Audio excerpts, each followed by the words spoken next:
Imaginez un monde où le paysage rouge et stérile de Mars est transformé en un verger luxuriant et verdoyant. Un monde où l'eau coule librement, sculptant des canyons et créant des lacs et des océans. Pouvons-nous créer un tel monde en apportant de l'eau terrienne sur Mars? Ne vous précipitez pas pour dire non. Explorons cette possibilité. Bien, disons que nous pourrions magiquement transporter toute l'eau de la Terre vers Mars. Cette cargaison immense serait une folie en termes d'ingénierie et de logistique. Alors, comment ferions-nous? Sachez tout d'abord qu'il s'agirait de millions et de millions de litres d'eau, ce qui n'est pas une mince affaire. Il nous faudrait des réservoirs d'une capacité incroyable pour contenir tout ça. Et il nous faudrait trouver comment les lancer dans l'espace. Une technologie hyper développée serait nécessaire, ainsi qu'une grande quantité de carburant. Nous pourrions créer une flotte entière de navettes spatiales, spécialement conçues pour cette tâche. Imaginez ça, de gigantesques vaisseaux-citernes, remplis de tonnes d'eau soigneusement recueillies, décollant de la surface de la Terre et projetés dans l'espace à une vitesse inimaginable. Plutôt cool comme spectacle, non? Mais une autre solution, sans doute plus efficace, serait de lancer sur un temps plus long un grand nombre de petits vaisseaux, chacun transportant une petite quantité d'eau jusqu'à ce qu'il y en ait suffisamment sur la planète rouge. Imaginons donc que nous ayons réussi. Qu'est-ce qu'on fait ensuite? Après être arrivé sur Mars, il nous faudrait distribuer toute cette eau aux quatre coins de la planète. Un réseau de tuyaux souterrains serait nécessaire, ou des drones réservoirs envoyés dans différentes directions. Ce n'est là que le début et, comme vous pouvez le voir, les ressources et la logistique requises sont déjà colossales. De plus, une opération de cette ampleur nécessiterait d'immenses efforts coordonnés de la part des scientifiques, des ingénieurs et des agences spatiales. Et n'oublions pas les coûts. Pas étonnant que les scientifiques ne voient pas vraiment cela comme un projet viable. Mais l'échelle de cette opération n'est pas le seul problème. Imaginons que nous ayons tout compris et apporté cette eau de la Terre vers Mars. Et maintenant? Eh bien, croyez-le ou non, ce serait presque complètement inutile. Notre principal défi, ce serait l'atmosphère et le climat actuel de Mars. Mars est un désert sec, avec une atmosphère qui ne représente environ qu'1% de la masse de l'atmosphère terrestre. Du coup, toute cette eau versée à sa surface s'évaporerait très vite. Il serait difficile de créer un environnement stable si tous les lacs s'asséchaient en quelques secondes seulement. Et si l'eau ne s'évaporait pas, alors au contraire, elle se transformerait en glace. La température à la surface de Mars est bien en dessous de zéro. Une atmosphère ténue ne fait qu'aggraver les choses. Un autre défi est le champ magnétique de Mars est très faible, ce qui veut dire qu'elle est peu protégée contre les vents solaires. Les vents solaires sont des flux de particules chargées projetées par le Soleil. Et ils sont plutôt dangereux. Ils pourraient éliminer toute l'eau qu'on aurait déposée sur la planète. De plus, le rayonnement solaire sur Mars est beaucoup plus fort que sur Terre. La tâche de conserver de l'eau liquide serait donc encore plus difficile. Et enfin, n'oublions pas qu'il nous faudrait aussi purifier cette eau afin de la rendre potable. Mais n'abandonnons pas. Si nous restons super optimistes, nous pouvons toujours essayer de résoudre ces problèmes. En gros, nous devons trouver un moyen de conserver de l'eau liquide quelque part pendant longtemps, en nous assurant qu'elle ne gèle ni ne s'évapore. Alors, on fait comment? Il y a plusieurs façons de s'y prendre. Premièrement, l'isolation. Nous pourrions envelopper tous nos conteneurs dans des matériaux isolants, dans de la mousse par exemple, ou un matériau réfléchissant qui empêcherait l'eau de geler. Deuxièmement, le chauffage. Nous pourrions utiliser des chauffages et autres appareils pour empêcher la congélation, même des couvertures thermiques. Mais cela nécessiterait beaucoup d'énergie, et ce serait très difficile. Troisièmement, des réservoirs souterrains.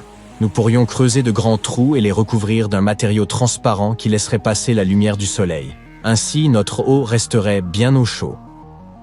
Quatrièmement, la salinité. Ajouter une petite quantité de sel ou d'autres minéraux dissous dans cette eau peut abaisser son point de congélation. Mais il nous faudrait énormément de sel pour les quantités dont nous parlons. Cette méthode n'est pas très efficace. Et enfin, cinquièmement, une serre. Nous pourrions construire une serre, ou une autre structure capable de capturer la chaleur pour créer un environnement semblable à celui de la Terre. Cette option est probablement la meilleure. Après tout, une serre nous permettrait également de faire pousser des plantes et d'autres organismes. ou Ra, la vie. Bien, admettons que nous avons découvert un moyen de stocker notre l'eau sur Mars et de la conserver à l'état liquide. Et maintenant, quel impact cela aurait-il sur Mars? En fait, ce serait formidable. Si nous déversions toute cette eau sur Mars, le climat de ce désert rouge en serait radicalement transformé. Tout d'abord, nous pourrions créer ce qu'on appelle un effet de serre. C'est lorsque les gaz dans l'atmosphère d'une planète retiennent la chaleur, provoquant une augmentation de la température globale. Et oui, c'est plutôt mauvais pour la Terre. Mais pour Mars, dont les températures varient entre 21 degrés Celsius et moins 129 degrés Celsius, ce serait génial. Cela pourrait entraîner un épaississement de l'atmosphère et conduire à la fonte des calottes glaciaires. Ne serait-ce pas incroyable? D'un désert stérile, Mars deviendrait soudain une Terre 2.0. Cela signifie également que l'atmosphère de la planète changerait. Par exemple, les modèles météorologiques. Des nuages se formeraient sur Mars. La pluie commencerait à tomber. Et la pluie, comme nous le savons, fait passer l'eau d'une région à une autre. Ce qui signifie que la végétation serait régulièrement arrosée. Mais tout ça n'est que spéculation. Nous ne pouvons pas être complètement sûrs du type d'impact qu'un transport d'eau sur Mars pourrait avoir sur le climat de la planète. Peut-être que pour créer cet effet de serre, il nous faudrait beaucoup plus d'eau que ce que nous pouvons transporter. Mais si malgré tous ces défis, nous réussissions notre mission et rendions Mars plus chaude et plus humide, la vie y naîtrait-elle? Malheureusement, c'est très improbable. Oui, l'eau est cruciale au développement de la vie, mais ce n'est pas tout ce dont nous avons besoin. La composition du sol martien n'est pas très favorable à la vie. Il est constitué du régolithe, qui est lui-même essentiellement composé de poussière, de sable et d'autres matériaux qui n'ont pas grand-chose à apporter aux plantes et autres organismes. Théoriquement, nous pourrions terraformer Mars. La terraformation est une modification graduelle d'une planète, un lent processus qui lui permet un jour d'abriter la vie.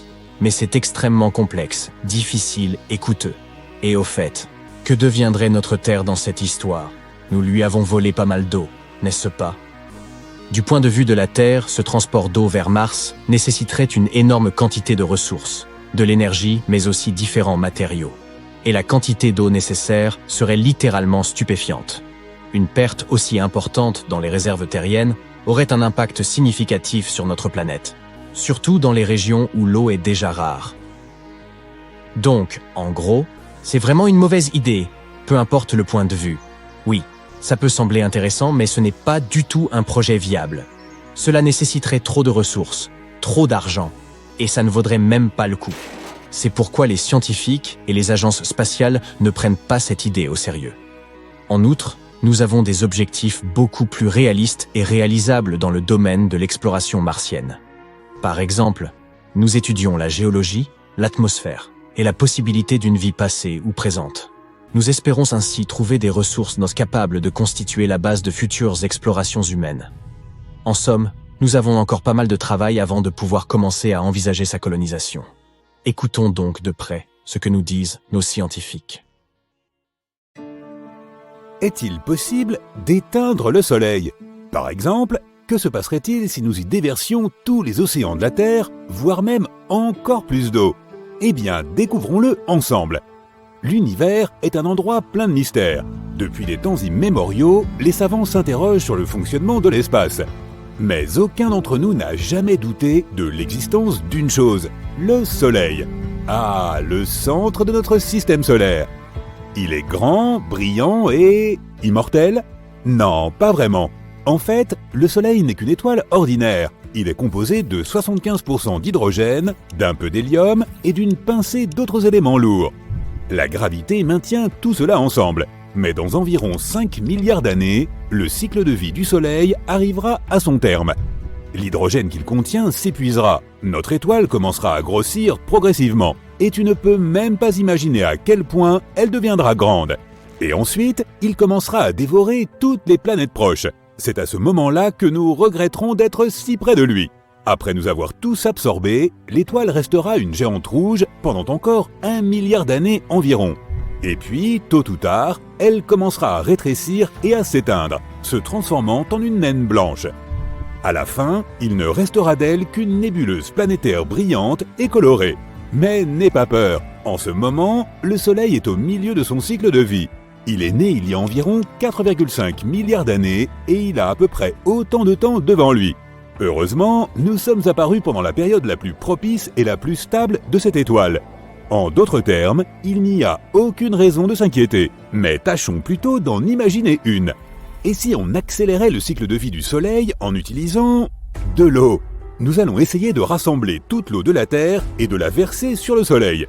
Tout d'abord, nous aurons besoin d'un seau. Non, pas celui-ci. Nous aurons besoin d'un très grand seau. Un qui puisse contenir environ 1,360 milliard de kilomètres cubes d'eau. Sa taille serait égale à la distance entre Washington et Chicago.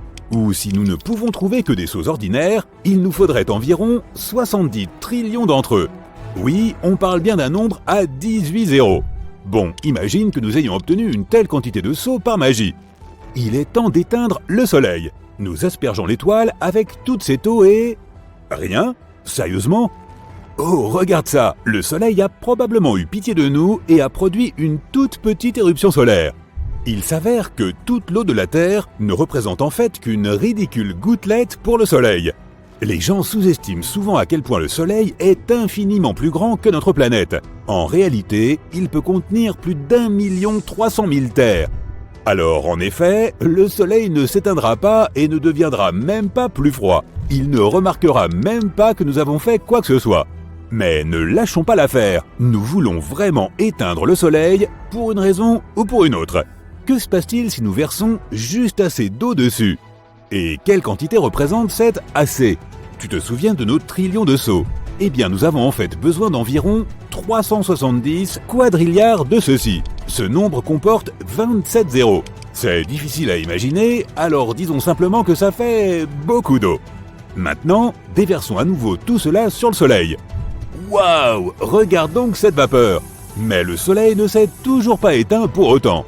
Au contraire, il nous dit merci et devient soudain beaucoup plus grand et beaucoup plus lumineux. Que se passe-t-il? Tu vois, le Soleil n'est pas un vulgaire feu de camp. Dans les feux de camp et la flamme des bougies, il y a une combustion chimique. Lorsque nous versons de l'eau sur le feu, l'eau absorbe la chaleur de la flamme et la refroidit, à tel point qu'elle ne peut plus entretenir la réaction de combustion. Elle bloque aussi l'accès du feu à l'oxygène. En gros, l'eau interrompt le processus chimique. Mais la combustion du Soleil n'est pas la même réaction. Même si nous disons qu'il brûle, ce n'est pas tout à fait vrai. Ce qu'il se passe là-bas est ce que l'on nomme la fusion nucléaire. C'est l'une des réactions les plus puissantes et les plus insensées de l'univers. Il y a de nombreuses couches d'hydrogène qui s'enfoncent profondément dans le Soleil. Si tu prends 4 atomes d'hydrogène et qu'ils fusionnent, tu te retrouves avec un atome d'hélium. Lorsque nous parlons du Soleil, le processus est un peu plus compliqué. Lorsque l'étoile tente de produire cette fusion, les protons positifs se repoussent les uns les autres. Il faut donc beaucoup de force et d'énergie pour réussir à les presser ensemble. Heureusement, il existe une force magique dans l'espace, et c'est la gravité. Le Soleil occupe 99,8% de toute la masse du système solaire. C'est plutôt lourd, non? Et c'est toute cette masse qui maintient le Soleil ensemble à l'aide d'une incroyable force gravitationnelle. Ainsi, la gravité prend des billiards et des billiards de ces petits atomes d'hydrogène et les agrège ensemble à chaque seconde de chaque jour qui passe. Et lorsqu'ils entrent en collision, ils libèrent de l'énergie. Donc, contrairement au feu, le Soleil n'a pas besoin d'oxygène pour exister. Il a besoin d'hydrogène. Et nous savons tous que l'eau n'est autre que l'H2O. Elle est composée d'hydrogène et d'oxygène. C'est donc littéralement du carburant pour le Soleil. C'est comme essayer d'éteindre un feu avec de l'essence. Plus important encore, la masse supplémentaire ajoutée par l'eau rendra le Soleil plus lourd. Et maintenant, la gravité nous dit merci pour le coup de pouce. Et elle commence à faire entrer les protons en collision les uns avec les autres encore plus rapidement. Grâce à cela, la synthèse s'accélère. Super! Nous avons rendu le Soleil incroyablement puissant. Et maintenant, il nous a dévorés, ainsi que d'autres planètes proches. Et si nous continuons d'ajouter de l'eau, le Soleil finira tôt ou tard par s'effondrer sur lui-même. Il se débarrassera de ses couches extérieures et deviendra un trou noir. Génial! Maintenant, il va aspirer absolument tout ce qui se trouve alentour. Rembobinons rapidement car, de toute évidence, notre expérience sur l'eau était une erreur. Cette petite éruption solaire n'était pas si mal tout compte fait. Très bien, nous voici de retour au soleil calme que nous connaissons. Mais il semble que nous ayons oublié quelque chose. Comment se porte notre Terre maintenant sans eau ? Eh bien, selon toute évidence, l'eau était d'une importance capitale pour la vie sur Terre. Qui l'eût cru ? Maintenant, il y a une énorme quantité de poissons inanimés et d'autres organismes marins qui gisent là où se trouvaient nos océans. Pauvres créatures ! Quant aux habitants des profondeurs, ils n'ont tout simplement pas supporté un changement de pression aussi brutal. Les algues et les coraux se sont également asséchés. Attends un peu, n'était-il pas responsable de la production de 50 à 80% de l'oxygène de la planète ? Oups, il est temps d'enfiler nos masques à oxygène. Et comment ça se passe sur la terre ferme ? Je veux dire, maintenant, tout n'est plus que terre ferme pour être honnête. Mais tu comprends où je veux en venir. Waouh ! Toute la Terre brille de mille feux. Et je le dis très littéralement. S'il n'y a pas d'océan, alors il n'y a pas de nuages ni de pluie. Et maintenant, il y a des feux de forêt partout. Les pauvres animaux doivent s'échapper et quitter leur foyer. Et ce n'est pas comme s'ils allaient pouvoir en trouver d'autres. Parce que toutes les plantes, bien sûr, vont rapidement se dessécher. Il n'y aura littéralement plus aucun endroit où vivre sur la planète. À présent, la Terre ressemble à un désert gigantesque. Mais des gens vivent dans le désert depuis des milliers d'années, non ? Ils sauront peut-être quoi faire. Eh bien non. Après tout, les habitants du désert ont eux aussi besoin de boire. Et maintenant, le chaos règne partout et les survivants se battent pour les dernières gouttes d'eau. Si tant est qu'il y a des survivants, à vrai dire, peu importe qu'ils se battent pour les dernières ressources, leur sort est déjà scellé. Les océans absorbent une énorme quantité de CO2, ainsi que la chaleur provenant du soleil. Ils distribuent également cette chaleur à travers la planète, la rendant agréable à vivre. Mais une fois qu'ils auront disparu, les températures grimperont rapidement pour atteindre 120 degrés Celsius et plus. Mais même si nous oublions ces températures infernales, nous n'avons de toute façon plus de nuages. Et ils nous étaient tout aussi utiles en ne laissant pas passer le rayonnement solaire. Nous nous trouvons donc aussi sous l'impact direct des rayons du soleil. Notre dernier espoir, ce sont les icebergs. Maintenant que tout est terriblement chaud, ils ont fondu et ils seront peut-être le dernier espoir de l'humanité. Mais cette mini-éruption solaire en valait vraiment la peine, n'est-ce pas ? Sur notre bonne vieille planète Terre, l'eau est littéralement partout, non seulement dans les océans et les mers, mais aussi dans l'atmosphère, dans le sol et même dans nos corps. Elle recouvre pas moins de 71% de la surface de la planète. Notre globe aurait tout aussi bien pu s'appeler EU au lieu de Terre. Mais ce que se passerait-il si l'eau et la Terre étaient interparties de manière égale ? Si la moitié de la planète était constituée de terre et l'autre moitié d'eau, nous allons voir ça. Tout d'abord, expliquons ce que nous entendons par « de manière égale ». Malgré tout ce que nous avons dit précédemment, il n'y a en fait pas tant d'eau que ça sur notre planète. Et non, si tu en faisais une seule goutte géante, elle serait légèrement plus grande que les États-Unis. Et toute cette eau ne représenterait que 0,02% de la masse totale de la Terre.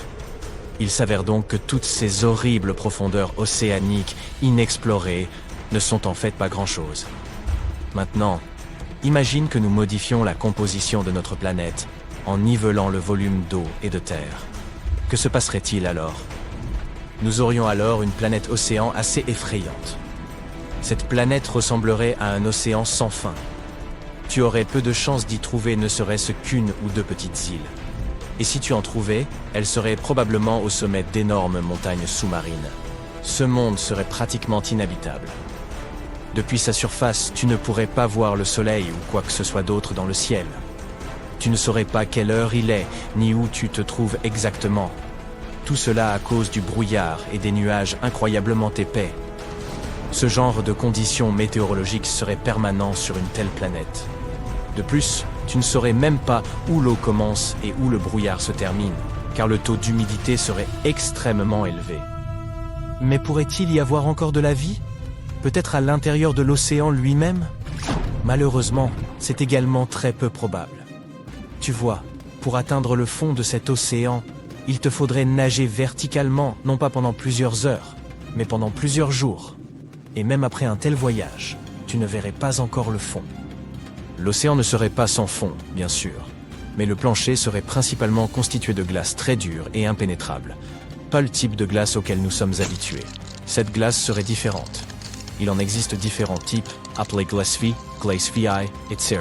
En général, ces types de glace ne sont pas aussi froids que la glace ordinaire et ne fondent pas même à des températures très élevées. Et il n'y aurait presque pas d'algues ni d'autres plantes. Les poissons n'auraient donc tout simplement rien à manger. C'est pourquoi si la vie apparaissait sur une telle planète, ce serait un miracle. Les animaux devraient résister à une pression de plus de 20 000 atmosphères terrestres. Les monstres les plus terrifiants de la fosse des Mariannes ne seraient rien en comparaison des créatures que tu trouverais sur cette planète océan. Mais est-ce que nous, les humains, pourrions y vivre? Eh bien, théoriquement, oui. Mais ce serait extrêmement difficile. Nous pourrions créer quelque chose comme des stations sous-marines géantes, mais nous aurions encore des milliers de problèmes. Où trouver de la nourriture et d'autres ressources? Comment réparer les choses? Etc. Ce serait donc loin d'être idéal. Nous savons donc maintenant qu'une planète océan n'a rien de très plaisant. Y a-t-il une autre option? Que se passerait-il si la surface de la Terre était composée de 50% d'eau et de 50% de terre? Pour que cela se produise, il faudrait réduire la quantité d'eau actuelle de 71% à environ 50%. Le niveau de la mer baisserait d'environ 3 km, et environ un quart de notre planète deviendrait de la terre ferme. Bien que cela semble peu, les conséquences seraient désastreuses. À l'heure actuelle, la Terre compte 5 océans interconnectés: Atlantique, Indien, Pacifique, Austral et Arctique. Mais si nous abaissions le niveau de la mer, tous ces océans disparaîtraient tout simplement. Ils se transformeraient en réservoirs et en mers fermées et distincts. Et tous les continents fusionneraient en une masse terrestre géante. Ce serait presque comme si on avait échangé la terre et l'eau. Et au début, cela semblerait plutôt cool. Tu pourrais littéralement faire le tour du monde à pied. Cependant, la quantité de terre que tu aurais à parcourir augmenterait également. Chaque continent de la planète s'agrandirait. Tout ce nouveau territoire serait à peu près égal à la superficie actuelle de l'Asie, de l'Europe, de l'Afrique et de l'Amérique du Nord réunies. Une énorme somme d'espace inutilisé. Mais que trouverait-on sur ces nouveaux territoires? La plupart d'entre eux seraient plutôt plats. Mais là où il y avait autrefois des océans profonds, tu verrais de vastes couloirs et des crevasses abruptes. Autre chose d'assez cool, la plupart des villes englouties remonteraient à la surface. Et non, malheureusement, nous ne trouverions pas l'Atlantide parmi elles. Mais il y aurait encore beaucoup d'autres endroits sympas. Par exemple, l'ancienne ville romaine de Baïe, qui, selon les légendes, était à la base un paradis sur Terre avec toutes ses villas et jardins luxueux. Ou Héraclion, la ville qui s'est enfoncée sous la mer il y a des milliers d'années et qui a longtemps été considérée comme un mythe. Alors oui, nous pourrions aller visiter tous ces lieux anciens. Mais bien sûr, tout ne serait pas que plaisir et divertissement dans un tel monde. En raison d'une perte d'eau aussi importante, les courants océaniques seraient perturbés, et cela entraînerait de très graves problèmes climatiques. L'océan absorbe la chaleur émise par le soleil. Grâce au courant, cette chaleur est répartie sur toute la Terre, ce qui crée un climat stable et agréable. Mais si ces courants étaient perturbés, les températures sur Terre deviendraient plus extrêmes. Il ferait beaucoup plus chaud près de l'équateur et encore plus froid autour des pôles nord et sud. Et malheureusement, la glace de l'Antarctique ne nous sauverait pas. Ce serait plutôt le contraire. Les régions autour des pôles nord et sud s'assécheraient complètement, se transformant essentiellement en déserts secs et froids. En plus de la chaleur, l'eau absorbe le dioxyde de carbone présent dans l'air. Et comme les océans ne pourraient plus l'absorber, ce gaz commencerait à s'accumuler dans l'atmosphère. Cet excès toxique recouvrirait toute la planète. Les températures moyennes augmenteraient et le globe entier commencerait à s'assécher lentement. D'immenses feux de forêt se déclencheraient et ainsi de suite. Ça te rappelle quelque chose? Pour aggraver les choses, il n'y aurait rien pour éteindre ces incendies, car évidemment, les pluies ne peuvent pas se former à partir de rien. Alors oui, les niveaux de précipitation chuteraient, ce qui entraînerait de dangereuses sécheresses. Nous aurions un tas de nouveaux déserts sur tous les continents. Malgré tous ces nouveaux territoires, il est peu probable que nous puissions, d'une manière ou d'une autre, y construire de nouvelles villes et de nouveaux villages. Beaucoup de ces territoires seraient inhabitables, non seulement parce que de nombreuses forêts et plantes disparaîtraient, mais aussi parce que la plupart des animaux migreraient vers des endroits plus agréables. Par conséquent, nous aurions beaucoup de mal à trouver de la nourriture. Ainsi, toute la vie sur notre planète, les plantes, les animaux et les hommes, devrait s'adapter à de nouvelles conditions de vie. Ils seraient obligés d'évoluer rapidement et de s'habituer à la pénurie d'eau. Les animaux, par exemple, pourraient voir leur taille diminuer à cause de cela. Beaucoup d'entre eux, en raison du manque d'herbe et d'humidité, passeraient à un régime strictement carnivore. Et bien sûr, nous devrions dire adieu à l'énorme abondance de la vie marine. De nombreux poissons disparaîtraient à jamais. Les humains, très probablement, feraient un grand saut évolutif, en arrière. Non seulement parce que nous perdrions un grand nombre de ressources et que nous nous déplacerions vers de nouveaux territoires, mais aussi parce que nous perdrions l'accès à l'une des sources d'énergie les plus importantes au monde, les centrales hydroélectriques. Sans électricité, de nombreuses usines cesseraient de fonctionner. Cela provoquerait malheureusement une crise à grande échelle pour toute la population. Ainsi, la proportion actuelle d'eau et de terre est la meilleure formule possible. S'il y avait trop ou trop peu d'eau, les conséquences seraient terribles. C'est pourquoi nous devons à tout prix protéger les conditions actuelles. Imaginez que nous puissions transférer de l'eau provenant d'autres corps célestes de notre système solaire jusqu'à la Terre. Chaque planète, tout comme certaines lunes, recèle sa propre variété singulière d'eau. Que se passerait-il si nous les vidions de leurs réserves? Explorons cette hypothèse. Commençons par Mars.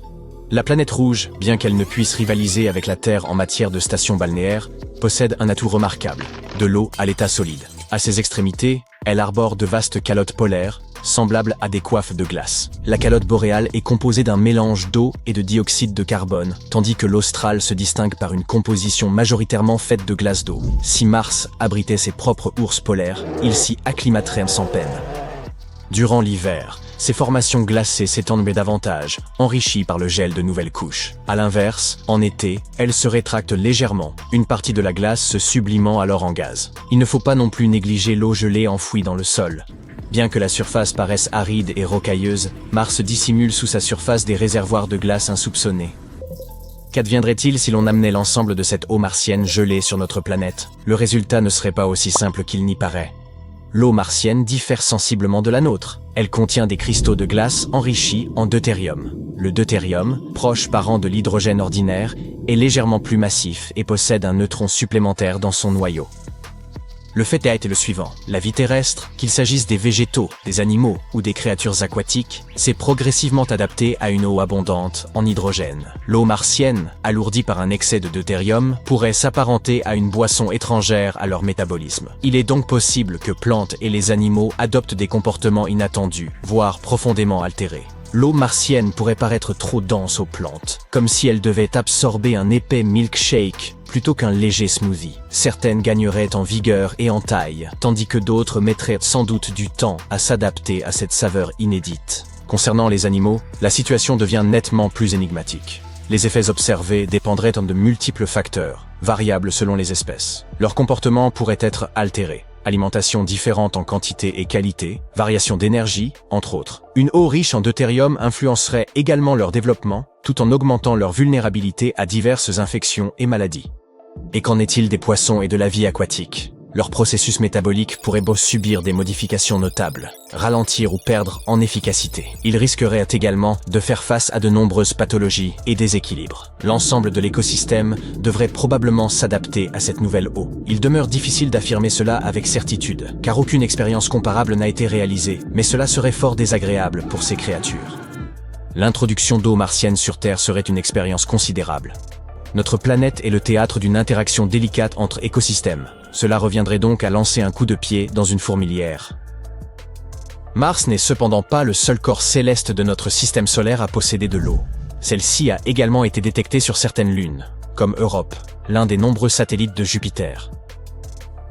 Europe peut sembler n'être qu'un simple globe de glace en surface, mais sous cette croûte glacée se cache un océan mystérieux, plus secret qu'une carte au trésor. Cet océan, loin d'être un lieu de baignade ordinaire, est extrêmement froid et recouvert d'une épaisse couche de glace. Pourtant, malgré ce froid intense, les scientifiques estiment qu'il pourrait rester à l'état liquide grâce à un phénomène nommé chauffage par effet de marée. Ce dernier résulte de l'interaction rapprochée de deux objets dans l'espace. Par exemple, lorsqu'une lune gravite autour d'une planète, la force gravitationnelle exercée par cette dernière déforme la lune, la faisant s'étirer et se comprimer légèrement. C'est précisément cette déformation répétée qui génère de la chaleur. Ce phénomène produit de la friction interne à la Lune, ce qui empêche l'océan de se transformer en un bloc de glace gigantesque. Dans notre cas, cette énergie thermique est due à l'attraction exercée par Jupiter, dont la gravité est immense, sur Europe. Ce qui est encore plus fascinant, c'est que cet océan pourrait constituer un refuge pour la vie extraterrestre. Nous savons en effet que certaines bactéries supportent des températures extrêmes sans sourciller. Par conséquent, où il y a de l'eau, il se pourrait qu'il y ait également de la vie. Mais ce n'est qu'une possibilité. Une autre lune dotée d'un océan glacé est Encelade, satellite de Saturne. Cette modeste lune impressionne par son manteau de glace étincelant, capable de réfléchir la lumière solaire avec l'éclat d'une boule disco-spatiale. Imaginez que vous déambuliez sur Encelade et que soudain, un jet de vapeur d'eau surgisse du sol tel un geyser dans un parc aquatique. Ces geysers de glace fonctionnent comme des bombes à eau naturelle, projetant eau dans l'espace de l'eau mêlée à de minuscules cristaux de glace. Certains d'entre eux forment un anneau resplendissant autour de Saturne, nommé l'anneau E, qui ressemble à un bracelet façonné d'eau gelée. Plus d'une centaine de ces geysers ont été découverts sur Encelade. Vous vous demandez peut-être d'où provient toute cette eau ? Eh bien, comme pour Europe, un océan caché s'étend sous la croûte glacée d'Encelade. Cet océan est si profond qu'on pourrait empiler plusieurs gratte-ciels les uns sur les autres sans jamais en atteindre le fond. Revenons toutefois à notre projet audacieux. Transporter sur Terre l'eau des océans secrets d'Europe et d'Encelade. Une telle entreprise provoquerait inévitablement un certain désordre. Ces eaux extraterrestres présentent des caractéristiques particulières, incompatibles avec celles de nos océans. L'eau d'Europe pourrait être légèrement salée et enrichie en minéraux, comparable à une eau thermale de luxe. Quant à l'eau projetée par les geysers d'Encelade, elle pourrait être extrêmement pétillante et contenir également du sel. Cette idée n'est pas déplaisante en soi, mais nous ignorons encore quelles autres substances pourraient en s'y trouver. Ainsi, tout comme avec l'eau martienne, notre vie marine pourrait s'adapter à ces nouvelles compositions. Certaines espèces pourraient apprécier ces eaux inédites et prospérer, tandis que d'autres rencontreraient sans doute des difficultés notables. Avant de pouvoir affirmer avec certitude les effets de ces eaux, il convient d'étudier ces deux lunes plus en détail. Mais tous ces corps célestes possèdent une eau proche de celle de la Terre. Qu'en est-il d'une autre lune de Saturne, Titan par exemple ? Titan est un univers à part, fait de mer et de lacs, mais très différent de ceux de notre planète. Ces étendues sont remplies d'éthane et de méthane, des hydrocarbures comparables aux carburants contenus dans le réservoir d'une voiture. Eh oui, ces lacs constituent de véritables bassins de carburant. Titan détient même bien plus de ce combustible que la Terre ne possède de pétrole et de gaz réunis. Il pourrait aussi contenir du propane, voire des traces d'autres éléments comme le cyanure d'hydrogène. Ce n'est pas un breuvage que vous souhaiteriez goûter. Ces lacs sont en outre extrêmement froids. Des pluies d'éthane pourraient peu à peu éroder le sol et former des cavernes souterraines. De plus, les lacs de Titan pourraient en contenir des bulles. Imaginez des bulles semblables à celles qui pétillent dans votre verre, mais à l'échelle d'une lune entière. Remplies de gaz azoté, elles pourraient éclater comme des feux d'artifice sur les lacs, façonnant les deltas fluviaux de Titan. Comme vous l'imaginez sans peine, ce liquide ne serait guère adapté à la Terre. Nos lacs et nos océans deviendraient comme des bassins exotiques d'hydrocarbures. Imaginez des étendues qui ne frémiraient plus sous le vent, mais qui scintilleraient, tel du carburant liquide. Nous devrions alors apprendre à vivre dans cet environnement inédit. En outre, sous nos conditions terrestres, les hydrocarbures des lacs de Titan pourraient se solidifier et se transformer en glace. Imaginez des blocs d'iceberg flottant sur ce qui fut autrefois nos océans. Il faudrait repenser nos bateaux pour naviguer entre ces icebergs. Par ailleurs, la pluie ne serait plus constituée d'eau, et les vents seraient bien plus violents que ceux auxquels nous sommes habitués. Nos villes, bâtiments et infrastructures auraient de grandes difficultés à résister à de telles conditions. Sans oublier que cette opération perturberait gravement nos écosystèmes. Les effets restent très incertains, mais ils ne seraient certainement pas favorables. Rappelons-nous que la Terre a affiné son équilibre aquatique au fil de milliards d'années. Modifier ce mélange fragile s'apparenterait à jouer avec un volcan. Apprécions et chérissons donc notre Terre si parfaite et son eau précieuse. Je porte un toast à cette idée.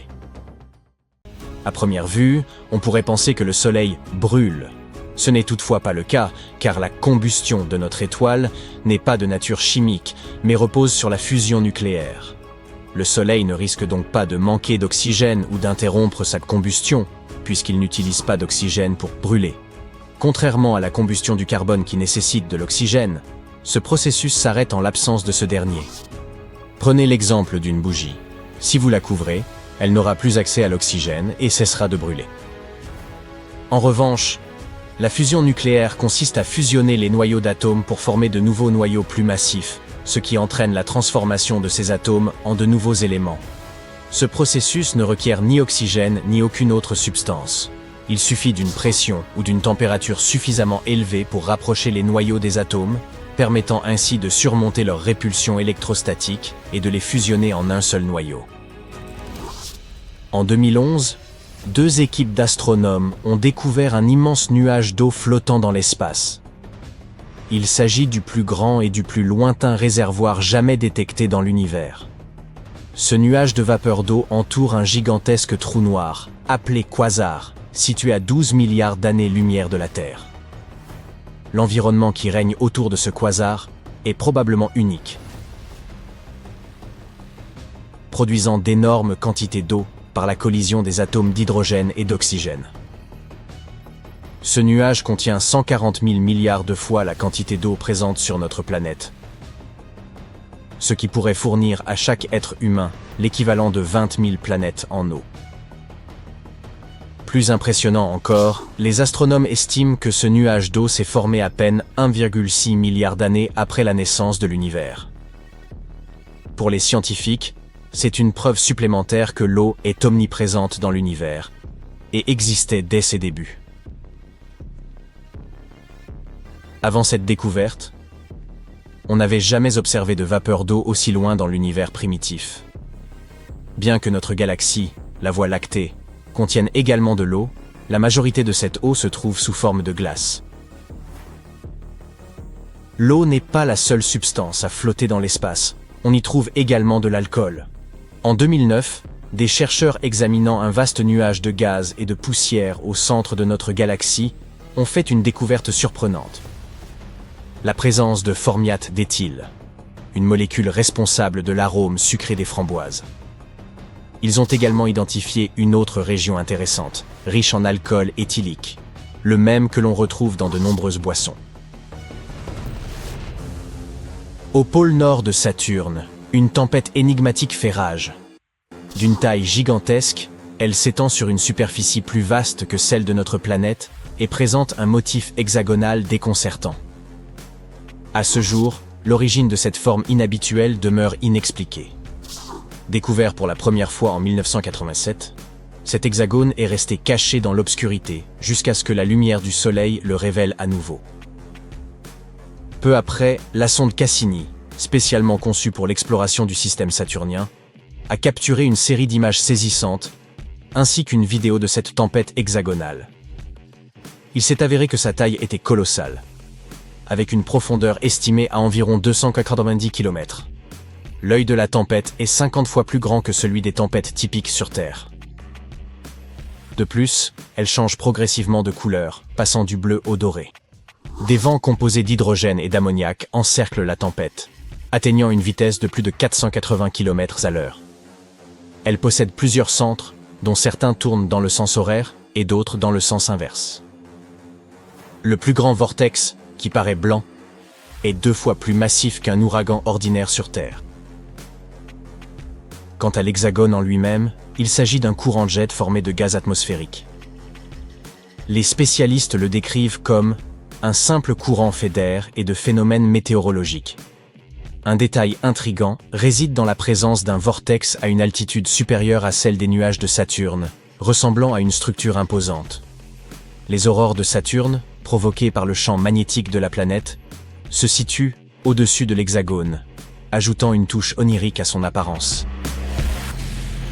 Des astronomes ont découvert un gigantesque volcan potentiellement actif près de l'équateur de Mars, qui était littéralement à découvert mais resté inaperçu. Ce volcan est ancien et fortement érodé, mais semble encore en activité. Il pourrait même subsister des traces de glaciers à sa base.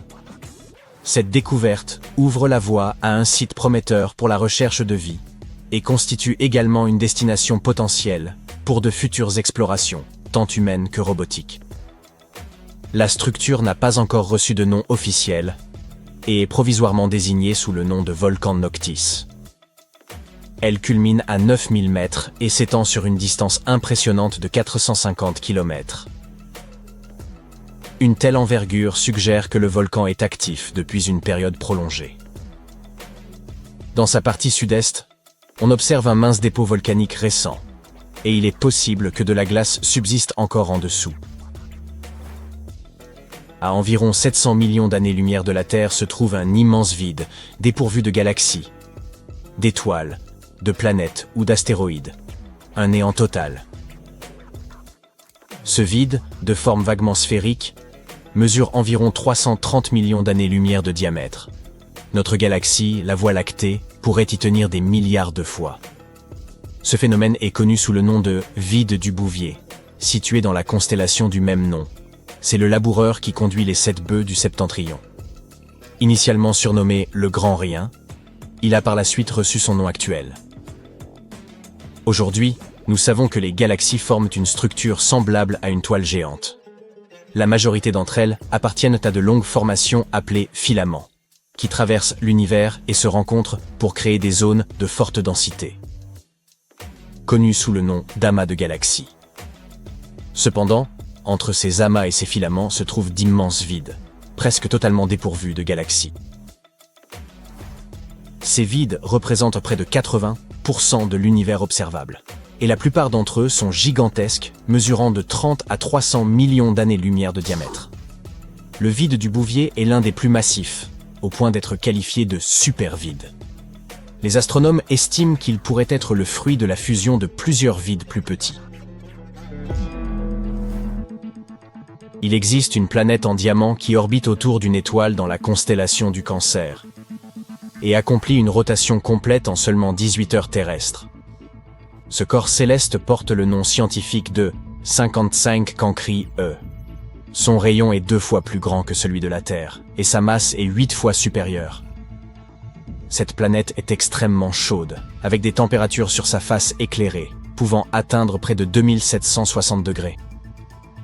Ce qui est encore plus fascinant à propos de 55 Cancri E, c'est que, d'après certains spécialistes, au moins un tiers de sa masse pourrait être constitué de diamants. Cela correspond à environ 3 fois la masse de notre planète. Imaginez, une véritable fortune flottant là-bas dans l'espace. Vous vous demandez combien cette planète pourrait valoir? Eh bien, quelqu'un l'a déjà calculé. Le chiffre est tout simplement astronomique, sans mauvais jeu de mots. La valeur estimée s'élève à 26,9 quintillions de dollars. Et si ce chiffre vous semble aussi abstrait qu'à nous, il s'agit de 26,9 suivi de 30 zéros. À titre de comparaison, l'un des diamants les plus chers jamais découverts sur Terre est le Cullinan. Sa valeur atteint 2 milliards de dollars, et son poids d'origine était de 3106,75 carats, soit plus de 620 grammes. Ce diamant reste le plus grand jamais trouvé à l'état brut. Par la suite, il a été découpé en plusieurs pierres plus petites. La plus grande d'entre elles est le Cullinan A, également appelé l'étoile d'Afrique, qui pèse environ 530 carats. Mais à côté de la planète diamant, même ce joyau colossal paraît dérisoire. Les nébuleuses sont d'immenses nuages de gaz et de poussière, et certaines arborent des formes étonnamment inhabituelles, presque comme si elles avaient été façonnées ainsi intentionnellement. Au fil du temps, la gravité attire et regroupe ces amas de gaz et de poussière, les faisant grandir et renforçant leur champ gravitationnel. Finalement, lorsque la masse devient suffisamment importante, elle s'effondre sous son propre poids et donne naissance à de nouvelles étoiles. Parmi les nébuleuses les plus spectaculaires, on trouve la nébuleuse du Papillon, dont l'envergure excède les 3 années-lumière. La structure interne de cette nébuleuse est l'une des plus complexes jamais observées. L'étoile centrale, une naine blanche, atteint une température incroyable de 250 000 degrés, ce qui suggère qu'elle provient d'une étoile massive, probablement plus de 5 fois la taille de notre Soleil. Cette naine blanche est entourée d'un épais disque de gaz et de poussière à l'équateur, ce qui donne à la nébuleuse son apparence distinctive de sablier ou de papillon. La nébuleuse de la Lyre ressemble à un immense nuage de poussière et de gaz entourant une étoile ancienne et presque éteinte. À première vue, Elle ressemble à un anneau, mais les astronomes affirment qu'elle est bien plus que cela. C'est plutôt un beignet fourré. Cet objet coloré, situé à plus de 2000 années-lumière de la Terre, ressemble en fait à une ceinture enveloppant une structure bleue de forme sphérique. Chaque extrémité de cette structure dépasse des côtés opposés de l'anneau. Les piliers de la création ressemblent à quelque chose d'un autre monde. Voyez par vous-même. Ils se trouvent à 7000 années-lumière de la Terre, dans la nébuleuse de l'Aigle, un jeune amas d'étoiles âgé de seulement 5,5 millions d'années. À l'échelle spatiale, ce sont des bébés. Le télescope spatial Hubble a réussi à capturer l'image de plusieurs silhouettes sombres près du centre de la nébuleuse. Et maintenant, vous pouvez les contempler de vos propres yeux. Ce sont les fameux piliers de la création, une région active de formation d'étoiles. Admirez plutôt cette image célèbre. Les couleurs bleues représentent l'oxygène, le rouge correspond au soufre, et le vert indique la présence d'hydrogène et d'azote. Les piliers sont aussi baignés d'une lumière ultraviolette provenant d'un amas voisin de jeunes étoiles. Malheureusement, les vents de ces étoiles érodent lentement mais sûrement ces magnifiques tours de gaz et de poussière. Loin dans l'espace, une galaxie fantomatique et extrêmement ancienne flotte seule. Elle brille d'une faible lueur stellaire et n'a pratiquement pas changé depuis des milliards d'années. Les astronomes ne savent ni pourquoi elle est là, ni comment elle s'est formée. Voici DGSat I, une galaxie fossile. Elle est aussi grande que la Voie lactée mais presque invisible, car ses étoiles sont extrêmement dispersées. Ce qui rend cette galaxie unique, c'est qu'elle est isolée, contrairement aux autres galaxies de ce type qui se trouvent généralement en amas. Cela pourrait indiquer que DGSat I s'est formé à une époque différente, probablement à peine 1 milliard d'années après le Big Bang. Si c'est vrai, cette galaxie est un véritable fossile stellaire. Les astronomes ont découvert le trou noir stellaire le plus grand jamais observé dans notre Voie lactée. Ce nouveau monstre spatial est 33 fois plus massif que le Soleil et se trouve à 2000 années-lumière de nous. Jusqu'à récemment, le plus grand trou noir stellaire connu dans notre galaxie était environ 20 fois plus gros que notre étoile. Et en comparaison, un trou noir stellaire moyen a généralement une masse d'environ 10 fois celle du Soleil. Les scientifiques ont repéré ce trou noir géant après avoir observé une étoile qui vacillait en orbite dans cette zone. Ce trou noir a été baptisé Gaia BH3. Sa proximité avec la Terre en fait le deuxième trou noir le plus proche de notre planète jamais découvert. Le plus proche se nomme Gaia BH1 et se situe à environ 1560 années-lumière de nous. Ce voisin étonnamment proche a une masse d'environ 9,6 fois celle du Soleil, ce qui signifie qu'il est beaucoup plus petit que le trou noir nouvellement découvert. Gaia BH3 se trouve dans la constellation de l'Aigle. Vue depuis la Terre, elle évoque la silhouette d'un aigle majestueux. Ce qui surprend, c'est que les astronomes ne s'attendaient pas à découvrir un trou noir aussi massif et aussi proche de la Terre, resté invisible pendant si longtemps. Regardez cette fascinante exoplanète. Elle ressemble à un œil énorme flottant dans l'espace. Mais ce n'est pas le plus intrigant. Découverte en 2017, LHS M140b est l'un des endroits les plus prometteurs pour la recherche de vie en dehors de notre système solaire. Cette exoplanète pourrait abriter un océan global recouvert de glace, dont l'Iris, une immense région de 4000 km de diamètre, fixe en permanence son étoile hôte. Elle possède un rayon 73% plus grand que celui de la Terre et une masse 5,6 fois plus grande, faisant d'elle un monde potentiellement habitable. Cette planète œil géant tourne bien plus près de son étoile que ne le fait la Terre. Elle n'a besoin que de 25 jours pour boucler une orbite entière. Si son étoile ressemblait à notre Soleil, une telle proximité rendrait l'apparition de la vie impossible. Mais il s'agit d'une naine rouge froide et peu lumineuse, ce qui place l'exoplanète dans la zone habitable de son étoile, où l'eau ne gèle pas entièrement ni ne s'évapore complètement. Actuellement, LHS N140b semble être l'une des meilleures candidates pour abriter la vie dans notre voisinage cosmique. Les éruptions solaires sont des bouffées intenses de rayonnement électromagnétique pouvant durer de quelques minutes à plusieurs heures. Elles surviennent lors de perturbations magnétiques à la surface du Soleil, lorsque les lignes de champ magnétique s'entrelacent et se brisent, libérant de grandes quantités d'énergie, y compris des rayonnements ultraviolets et des rayons X dévastateurs. Ces lignes apparaissent dans les taches solaires, des régions plus sombres et plus fraîches à la surface du Soleil, formées par des champs magnétiques remontant des profondeurs de notre étoile. Quant aux éjections de masse coronale déclenchées par ces éruptions solaires, elles sont projetées dans l'espace et peuvent frapper planètes, satellites et tout objet sur leur chemin. Lorsqu'elles atteignent la Terre, elles provoquent des tempêtes géomagnétiques qui, en plus de créer de magnifiques aurores polaires, peuvent causer des pannes de réseaux électriques et des dysfonctionnements de satellites.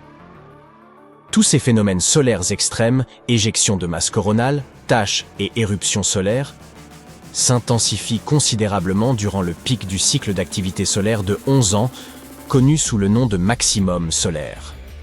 À l'approche de ce pic, l'activité du Soleil augmente fortement. Il projette d'énormes quantités de plasma en fusion, émet des flux puissants de radiation et fait apparaître des taches solaires de dimension planétaire.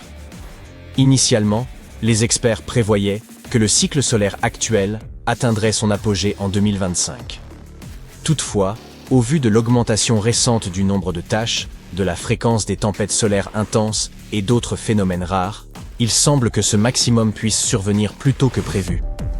Cette planète, dénommée WASP 193b dans le domaine scientifique, est si légère qu'on la compare souvent à un morceau de peluche. Surnommée la planète Barbe à Papa, elle se situe à environ 1200 années-lumière de la Terre. Bien que nous ne puissions l'observer directement, les scientifiques estiment que cette planète ressemble à une version plus grande et plus volumineuse de Jupiter. Elle possède une densité extrêmement faible, rendue d'autant plus particulière par sa température élevée et la luminosité infrarouge de son étoile hôte. À noter que son rayon n'est supérieur que de 46% à celui de Jupiter, tandis que sa masse ne représente que 14% de celle de notre géante gazeuse, ce qui en fait un cas atypique parmi les planètes connues. Un gros plan sur cette planète suffit à illustrer sa nature vaporeuse, cotonneuse presque. Il serait absolument impossible de se tenir sur sa surface, même si vous parveniez à l'atteindre. Ce type de planète est exceptionnellement rare, et cette légèreté inhabituelle pourrait être due à l'influence de son étoile, qui la réchauffe et la dilate, à la façon d'un marshmallow trop grillé près d'un feu de camp. Grâce à sa densité extraordinairement basse, WASP 193b se distingue parmi les plus de 5000 exoplanètes découvertes à ce jour, apparaissant comme une véritable anomalie dans le vaste catalogue des mondes extrasolaires. Récemment, des scientifiques ont fait une découverte stupéfiante qui pourrait changer le cours entier de l'exploration de Mars. Apparemment, il y a des océans d'eau liquide sur la planète rouge. Donc, l'avenir semble prometteur. Nous pourrions utiliser cette eau pour soutenir les missions futures, et ensuite même nous relocaliser sur Mars, puisque nous n'aurions pas besoin de nous inquiéter de l'endroit où obtenir ce liquide précieux. N'est-ce pas? Eh bien, il y a un gros problème. Ces océans d'eau liquide sont à l'intérieur de Mars, si profondément enfouis que nous ne sommes pas susceptibles d'y arriver. Du moins, c'est ce qu'affirme une nouvelle analyse des données sismiques collectées par l'atterrisseur Mars Insight. D'énormes réserves d'eau liquide semblent être la meilleure explication pour certaines anomalies sismiques de la planète rouge.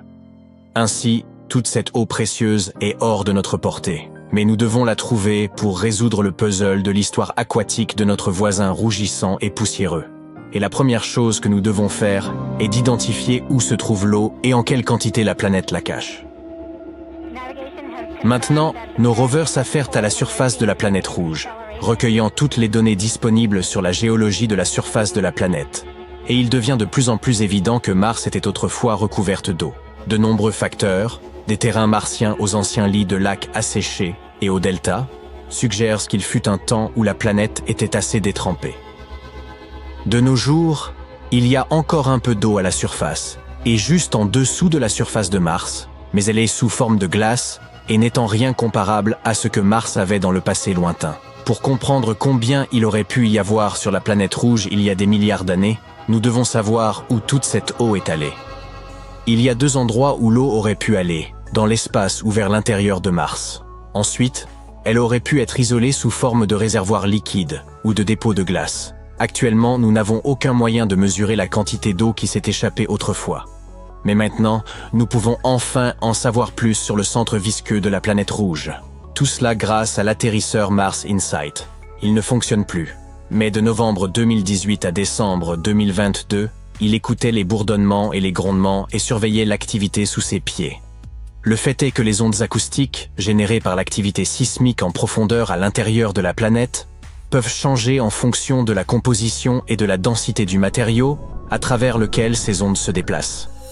Et les scientifiques peuvent obtenir beaucoup d'informations en analysant le comportement des ondes sismiques. Dans ce cas, ils ont utilisé un modèle similaire à ceux utilisés pour cartographier les gisements de pétrole souterrains et les aquifères sur notre planète. Puis, avec l'aide de ce modèle, ils ont analysé les données recueillies par InSight sur Mars. Ils ont découvert que la meilleure explication pourrait être qu'il y avait une couche de roches fracturées dont les fissures étaient remplies d'eau profondément sous la surface de la planète rouge. Cette couche pourrait se trouver à une profondeur de 11 à 19 km. C'est pourquoi il serait extrêmement difficile pour les futures missions d'y accéder. Et pourtant, la nouvelle découverte pourrait nous aider à comprendre le cycle de l'eau martien.